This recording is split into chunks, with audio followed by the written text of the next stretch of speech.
Is his name on the board? No, so It's gonna be there. it's going to be up here, so his name will be up here. You click. This is Mr. Hector Gonzalez. Okay, hi everyone, good morning first of all.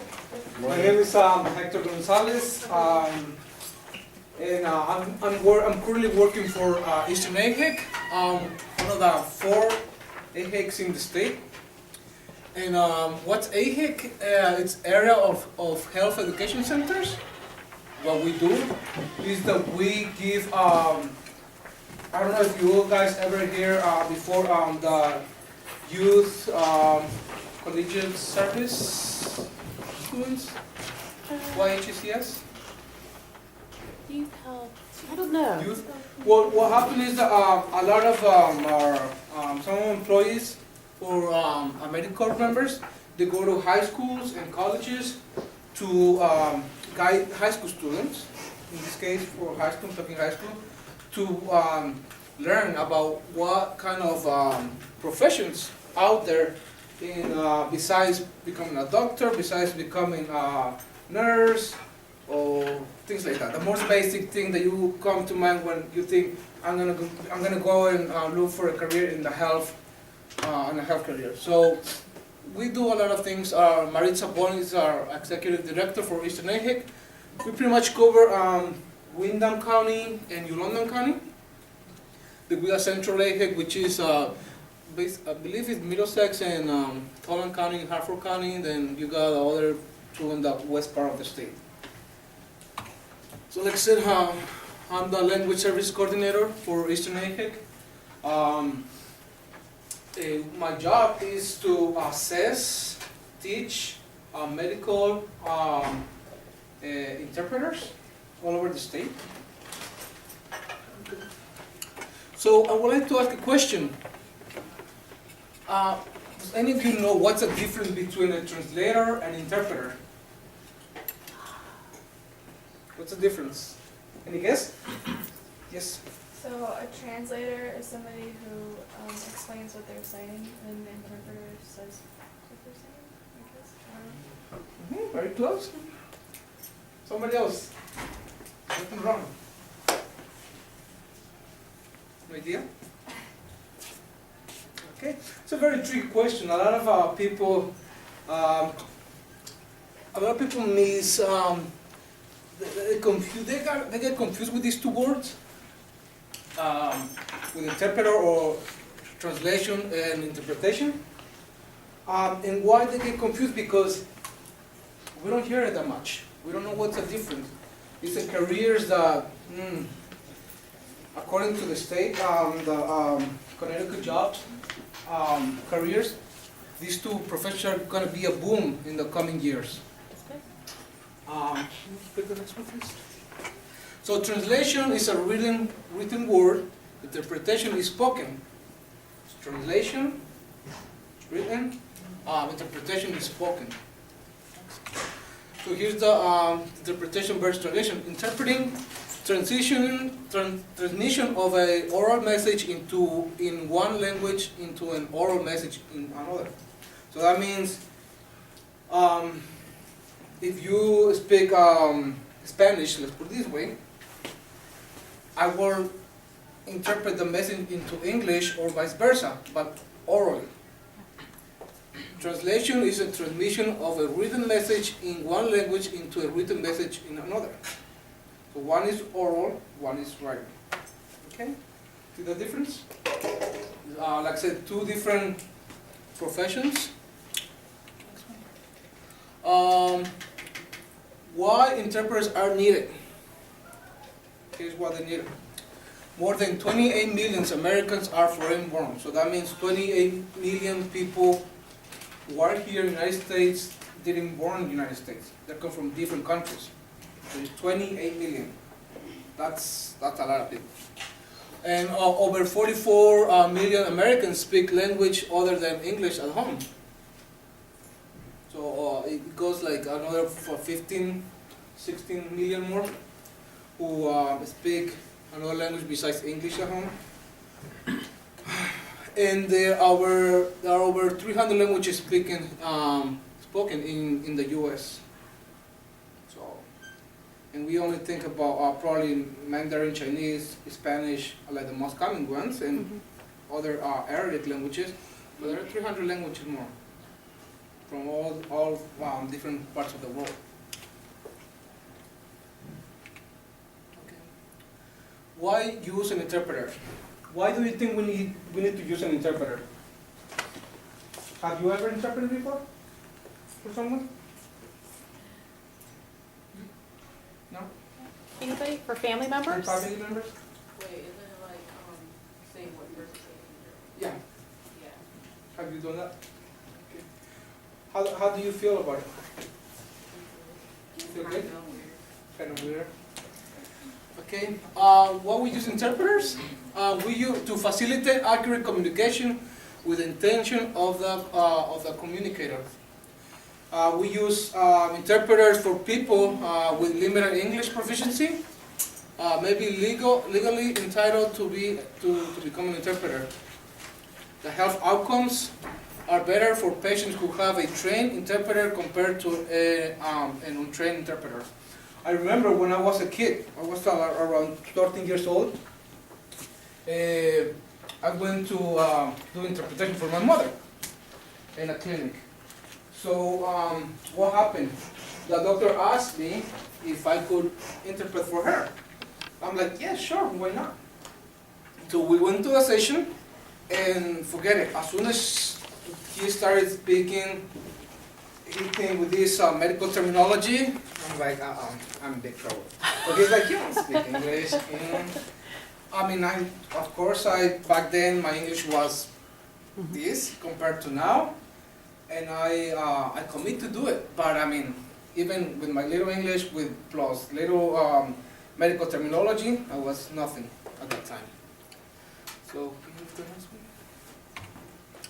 So, can you please tell me from what country do you represent? What country you coming from? Any of you? I'm sorry? North America? Somewhere else besides North America? Jamaica? I'm sorry? Pakistan? Somebody else? Or family who are like you are second generation, first generation? Spain. Spain? Barbados? Cheese. You? No. You know? That's great. That's great. That's great. I didn't realize we had so many different places represented. And it's so beautiful because that's what we are. That's what we are, America. People from all over the world. People with big accents like mine. People with different skin color and tones and you name it. That's what we are, America. So how many people speak a language other than English at home? So what's you said Barbados, right? Yeah, well, my family, I have some family from Barbados and some family from Jamaica. Okay. And what language do they speak? Oh, I don't know what they speak in Barbados. Oh, you don't know. Somebody else? Patois. Halwa? Patois. Halwa, huh? Sorry. Speak Creole. Creole? Is From you Haiti. from Haiti? Yeah. That's very nice. That's great. Who here? Puerto Rican. Spanish, Puerto Rican. Okay. That's a hard one. Can you please move to the next slide? The majority, okay, I have a question. Since you know the most common language besides English in here is Spanish in the United States. And the majority come from Latin America. So I have a question. The majority of Latinos in the continental US come from what country?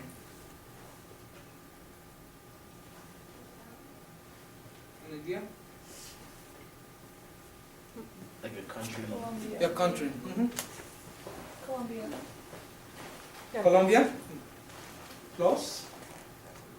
Is it out of those? Ecuador. It's not from, it's missing two. Two particular, three, I believe three. Yeah, three countries are missing in there. Sorry? Salvador, Mexico. Somebody else? Another guess? Dominican Republic. Can you hit that? Mexico. Over 30 million Mexicans are here in the United States. 30 million. Salvadorians are 2 million. And the next one are Puerto Ricans with, I believe, if I don't, my mind is not, if I can recall it right, there are about 6 million Puerto Ricans in the United States. And the last one are Cubans. In the 2010 census, they show the Cubans grow by, I believe, 700,000 people more. So there are about 3 million Cubans in the United States. Since all of you live in Manchester, here I made a kind of like a break it apart of the population of Manchester. According to the 2000 census, whites represent 73% of the community here. African Americans, 13.6%, Latinos 14.7%, and Asians 4.2%. So you can see here, Latinos come after the white population here. But I mean, for example, the African American, that's a iffy question right there, because there are Puerto Ricans with very dark skin, or Brazilians, Colombians, Jamaicans. So how we categorize the people, they're Latinos, but at the same time they're from African Americans, so it's tricky. If they're born here, they become African Americans, but they come from a very different background. What are the top 3 languages spoken in U.S. and Connecticut, excluding English? Question? Spanish. Spanish 1. Chinese 2. One more? French. Okay. Many. Connecticut is Spanish, Italian, French. United States is Spanish, Chinese, and French. We're right. Very good. Awesome. You're very smart. Next one, please. What are the 3 predominant Asian populations in Connecticut?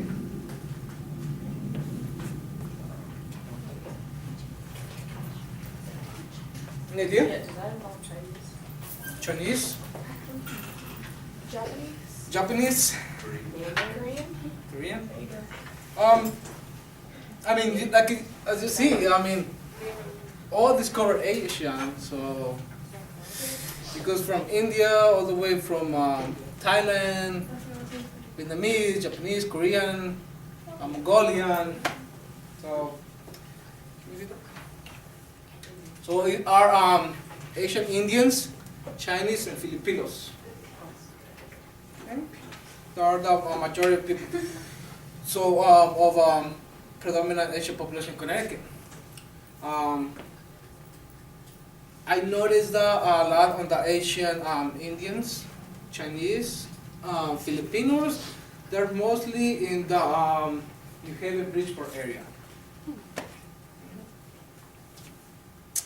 What are the most prevalent white European ancestry groups in Connecticut? Any guess? People ask, some people come in, where are you? French, Italian, Irish,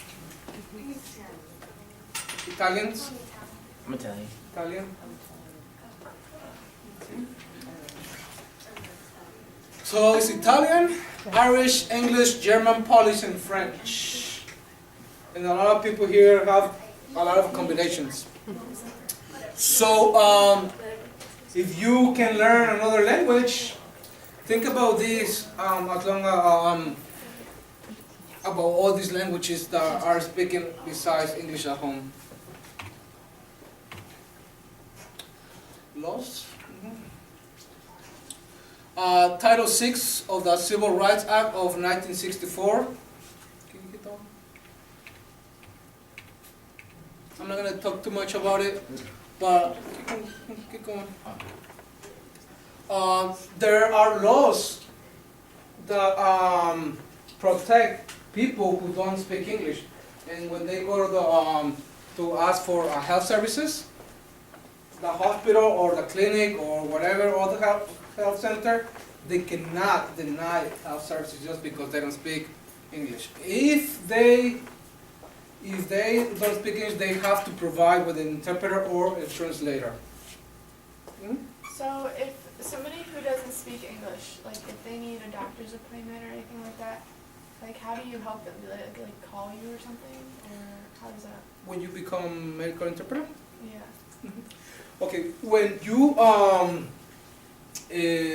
for example, there are a lot of ways that you can help people work as a medical interpreter. Like I said, now, and pay close attention to these guys, now we are seeing more medical interpreters or medical translators because the government are requiring now to all these people, all the hospitals and health centers to provide interpretation or translators. Otherwise, their funds will be reduced or canceled sometimes, or sometimes hospitals can get sued by people who, for example, if I go and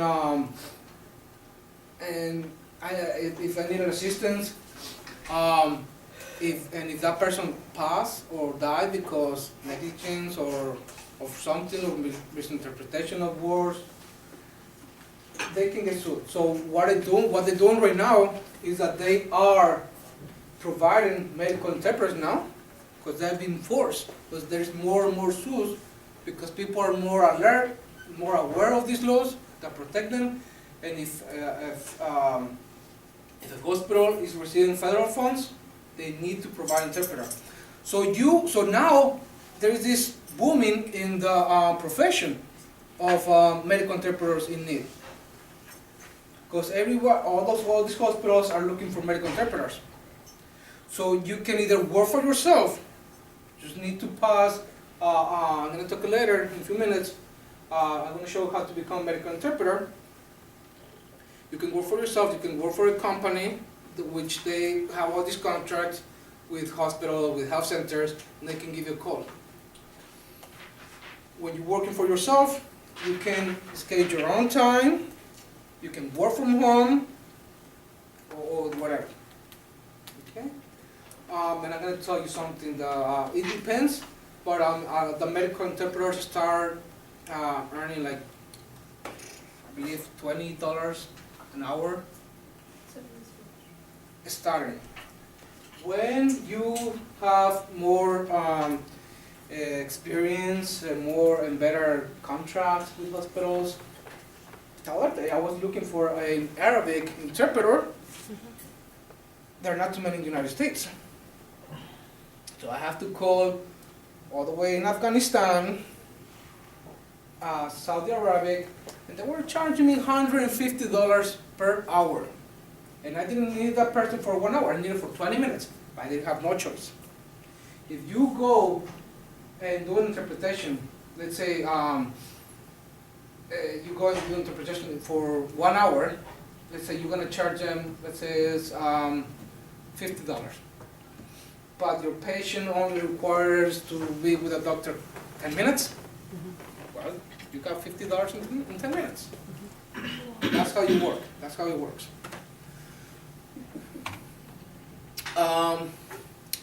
What does LEP means?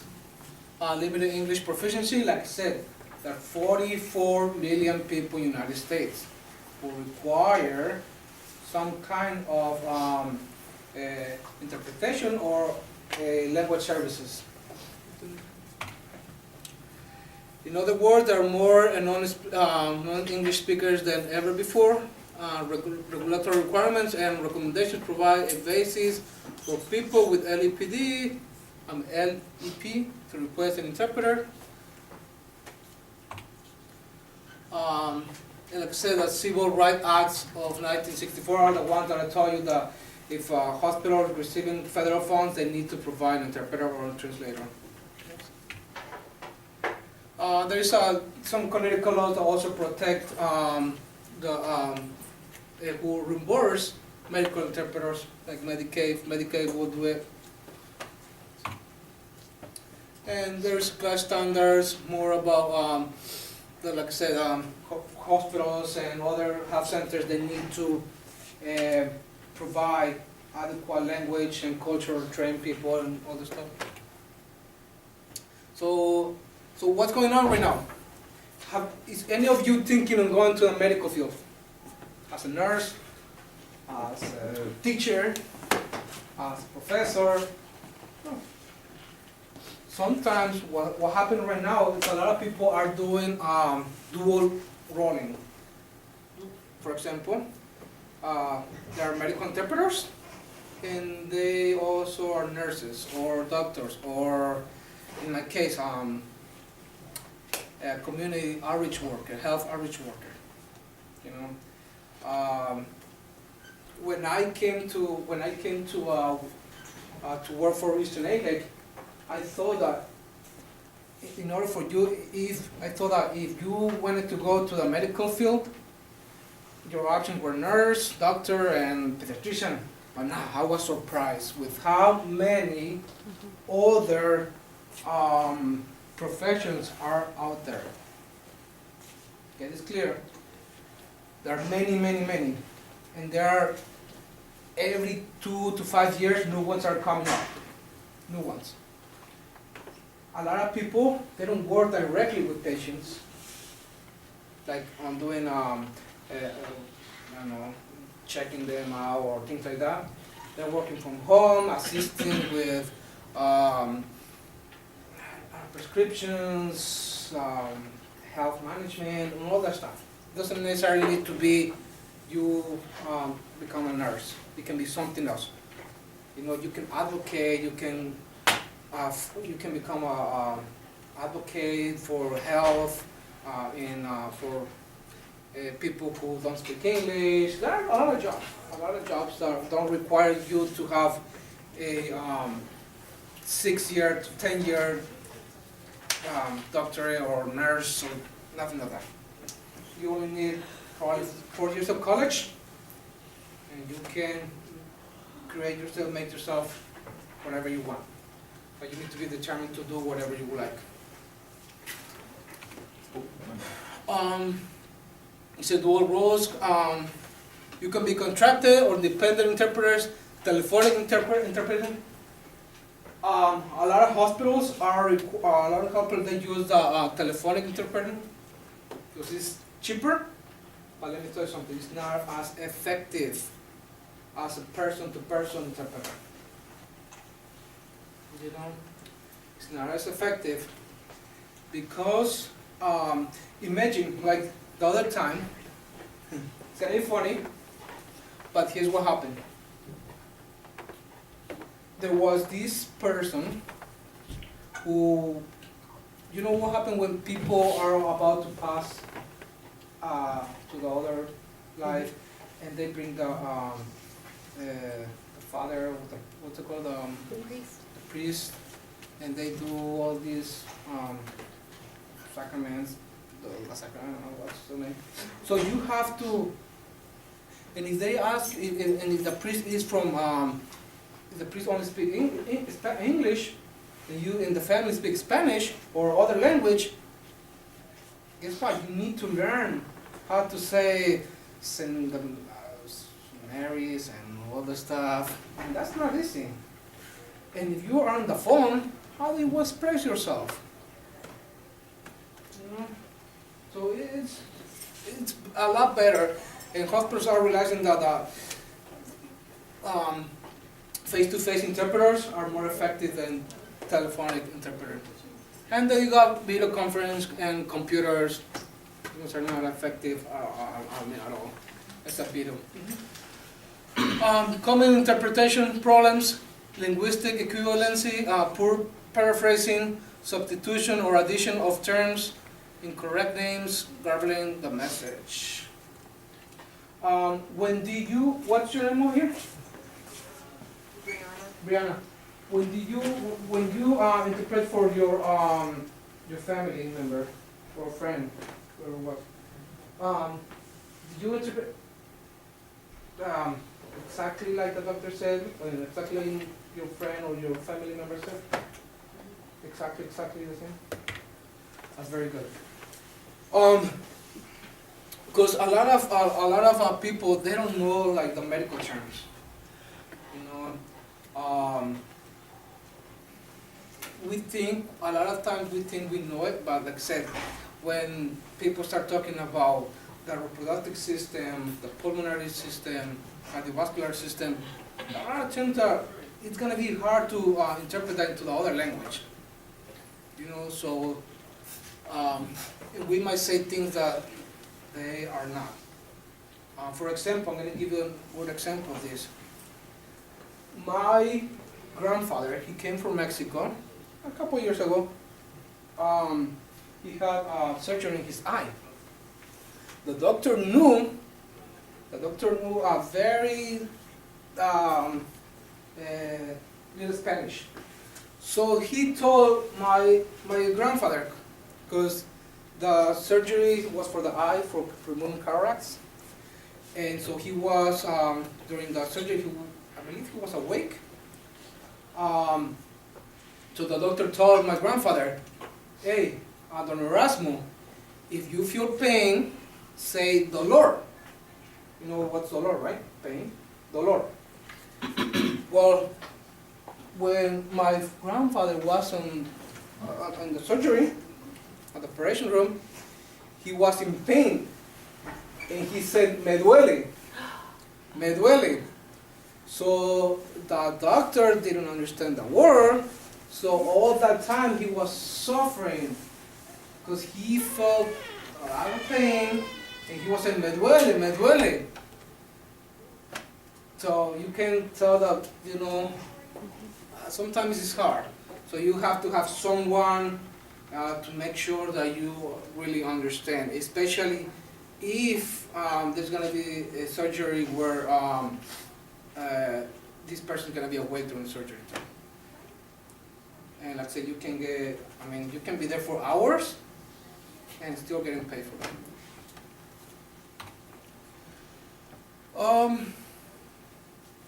Next. So what types of, there are different types of interpreters: community interpreters, medical interpreters, social service, educational, legal, and conference and diplomatic. I'm just going to talk about community, medical, and educational, and social service. Those are all fall in the same category. Community interpreters. Okay. So, as I said, you need to, there are different ways of doing interpretation. Consecutive mode, simultaneous mode, paraphrasing, and side translation.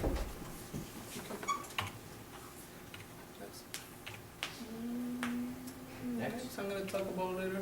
Keep going. Okay, questions. So this is the time where you can bombard me with questions. Let me tell you something. When I came to the United States, I was 12 years old. Very little English.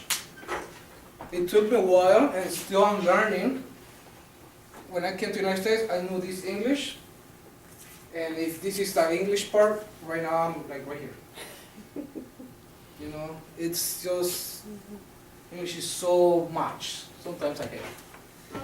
Because sometimes the pronunciation of the I is E or I, and I'm like, come on. You know, it's difficult sometimes.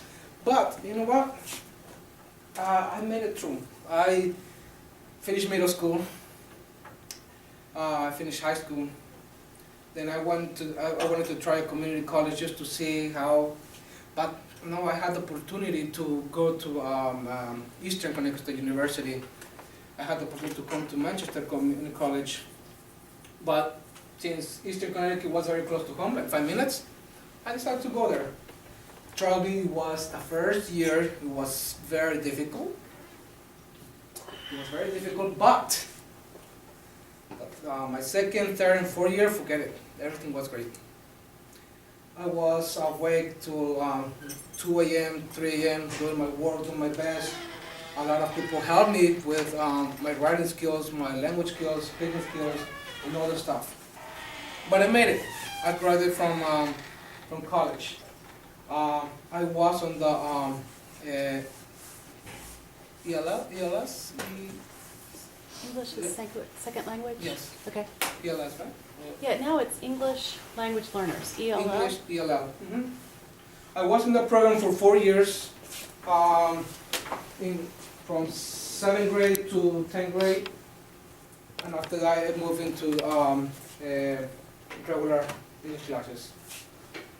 So, guys, if you know how to speak English perfectly, go and learn another language. It doesn't hurt. Your job opportunities are going to be more than if you only speak English.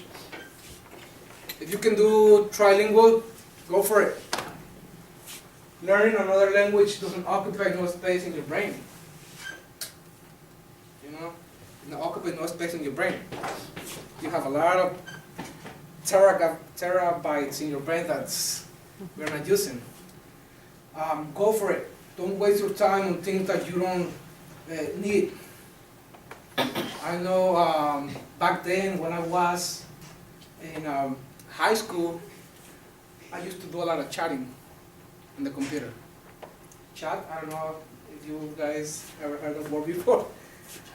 Chat. Yeah. Back then, in the 2000s, that was like the wow.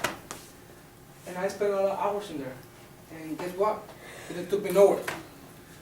Make sure you take your time. And one of the things that I regret the most was not giving 100% in high school time. I regret it so much when I was in college. Because I have to kind of like, again, you need to learn as much as you can. Take advantage of your teachers, professors here, because trust me, the more you learn, the better future you're gonna have. The better future you're gonna have later on. Right now, don't think too much about work or on wearing I don't know, Jordans, things like that. You know what I mean? It's either or having a good, nice car.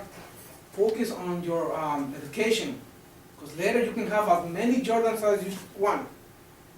You can have a BMW, Audi, a big house. You know what I mean? But right now it's education, guys.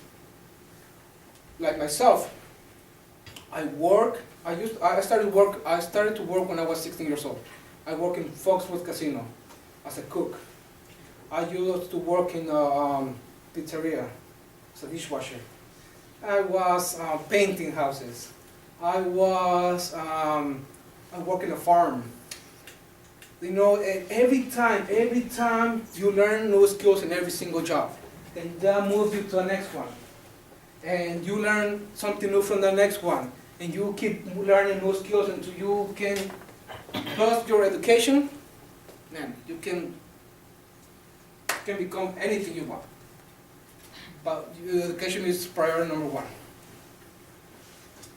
And like I say, if you are interested in becoming a medical interpreter, like I said, you just need to get, like I said, this field, this profession is going to be a booming from 2015, well now it is, but from 2015 to 2018 and so on, especially here I'm talking about Connecticut, the booming on the professions are going to be a lot. It's going to grow so much, you know.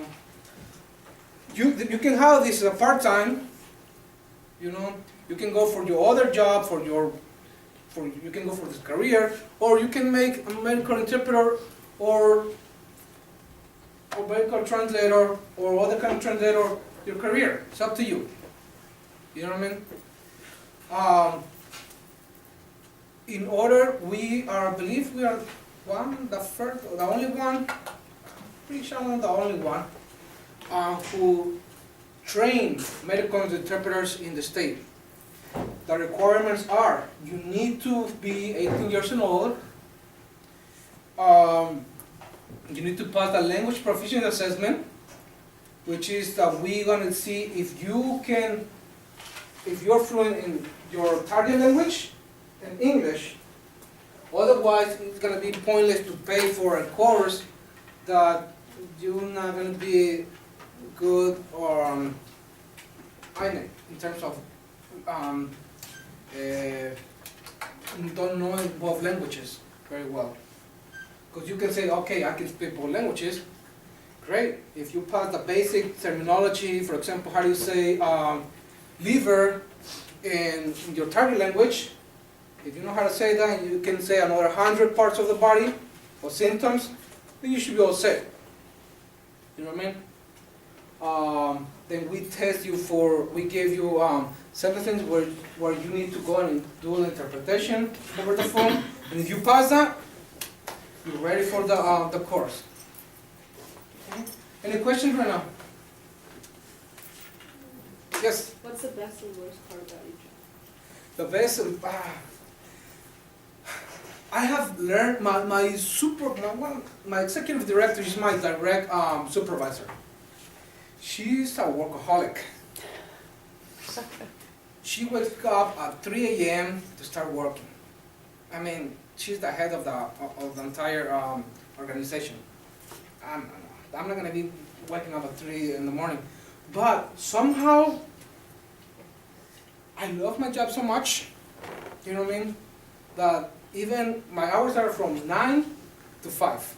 Sometimes it's 6:30 and I still want to be in my office. And I believe that's the worst part of it. That I'm also becoming like, I don't want to do that much. But you get, like I said, my job, I'm in front of the computer most of the time. But I mean, I used to work with kids and I was more active, more doing projects, doing this and that. But now it's everything about helping people, learning, about getting the word out that if you want to become, if you want to go in the medical field, it's not, like I said, it's not only doctors and nurses. There are different careers out there. You know, sport medicine, that's a beautiful one. Nutrologists, dietitians, you know, things like that. You don't need to be going open bodies, things like that. There are a lot of different teachers, health teachers. Okay, so I guess that's the. And the best part of the best part of my job is, like, say, I can go outside and teach people how to become medical interpreters and how my help to them will help others. You know what I mean? Because if you do something good in this life, guys, trust me, you will get that back later on in life. Another question? What does a typical work week look like? I'm sorry? What does a typical work week look like? Okay. For example, now, for me, my job, I'm a language service coordinator. I'm in charge of the entire medical interpreter program, which is all over the state. I assess employees. We have contracts with Hartford Hospital, Child Oak, other big hospitals in the state. We assess their people on if they can qualify to become medical interpreters. We assess them. I do it probably 30 times a month, like once a day sometimes. So that's one. I teach the medical interpreter class once a week. I also am a CPR first aid instructor. Like tomorrow I'm gonna be in Parish Hill High School. Have you ever heard of that high school? Parish Hill High School. It's a very small school. It's in it's the north side of Wyndham. I forgot where it is. It's a very small school. It's combined with the middle schoolers. You know, it's probably the size of this wing. of the school. So it's a very small school. So I do I'm the coordinator for we have a walking clinic for poor people who don't have medical insurance. We offer it twice a month with students from UConn. They go and they do the training there. I have to get a real doctor, and the medical students who want to become a doctors, nurses, pharmacists, they go there and they practice right there with people. We don't charge them. We don't charge people. I'm also doing now, I'm helping people get enrolled in the Obamacare, helping people understand what does that mean, who can qualify, because a lot of people worry and they don't know. So I'm working with that too. I'm helping people with that. I'm a certified consultant or assister application. So that's my day. I mean, I also go to a lot of nice places, trainings and other stuff. Any questions? Yes, You travel a lot? I travel a lot. And I love it. Because What's the most interesting place you've been to? I've been to Jacksonville, Florida. I guess my supervisor is thinking on sending me in January to Chicago for a medical interpreter convention over there. I missed the one she didn't take me to Orlando. It was very disappointing. But I do, here in the state, I go to Hartford, Bridgeport, and all these places. And I love it. Because you meet a lot of people and you learn so much. It's very nice. But I have to travel a lot. What did you want to be in high school? I'm sorry? What did you want to be in high school? In high school? I want to be first, like I said, now, I'm debating now. With this so much new skills I have learned, what I'm learning right now, my main goal is still to become a Spanish teacher, and later Spanish professor in college. But now, I don't know where I can apply my skills. I mean, I want to go in the same direction, but I want to learn something new. You know, I want to learn something new. More questions? And let me tell you something, guys. If you know English, take advantage of it. Take advantage of it. So I remember when I was in high school, these students in high school, in college, they were sleeping in the middle of the class. And there is me struggling, trying to understand all these English words, and but at the end, I passed with an A in college. They, C, D. You know what I mean? Don't waste your language. If I would have known like the language that you have right now, would have become something even bigger. And I could help more people. Take advantage of your English, guys. Learn another language. That's the best you can do for you and your community. Like I said, Latinos, you can go for the Spanish, but Latinos are becoming, by probably 2050, they're going to be the majority. Spanish is going to be the another big language in the United States. Right now, United States is the second country in the world where more Spanish is spoken. Number one is Mexico. United States, second one. They're above Spain. They're above Venezuela, Colombia, Salvador. I mean, like I said, it's just think about another language, guys. It doesn't matter if it's French. It doesn't matter if it's Italian. Mandarin is another one. If you don't like Spanish, take Mandarin or Indian. from Hindi. Is because these countries are growing up economically, and there are going to be a lot of businesses going on, and they're going to need interpreters or something else. But learn another language. Take advantage of that. Another question, guys? No questions? Does anyone have a question?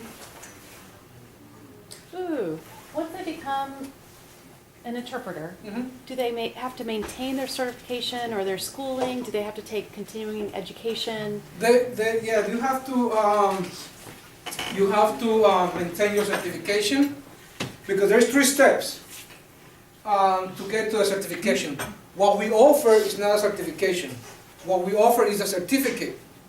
It's like, you can ask your teacher over here, she went to college, she prepared to become a health teacher, Nurse. nurse, but she still need to go and get, she still need to have to go and get her license. Same thing, that's the certification for us. You go for college, you become an interpreter or whatever, then you have to go later and get your license. That's what it is. Connecticut doesn't offer certifications. There is only one, there are 2 in the United States that offer certifications. The National Council of Medical Interpreters, and there's another one. Connecticut doesn't offer it, so it's a national one. So you can apply it everywhere. But the requirement for the certification is that you need to be 18 years old, you need to have a trained certificate, the one that we offer, and you have to pass a few more exams with them. But that's it. That's it. Any questions? You got something over there, Sarah? For you? What don't you like about your job? What I don't like about my job? Well, the fact that it's I'm becoming a workaholic, probably. I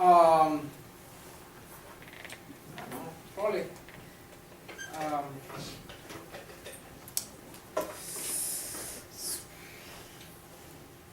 I mean, Is there paperwork involved? Because I have to say, most of our speakers, when we ask them that question, they'll say they don't care that much for the paperwork. not too much. Mhm. Although I have piles and piles and piles, but not too much. I mean, I guess sometimes it takes a lot of time to do something. Yeah. For example, right now that I'm getting myself trained to become, like I said, I am to help people with the Walmart care. I have to read these modules that are like 50 minutes each, and you need to like really pay attention to it because you take an exam. Sometimes things takes too much time in my job to do it. So you guys, I think I can tell just from the clock that we're getting close to the end. I do want to offer him a round of applause and our appreciation. I will leave my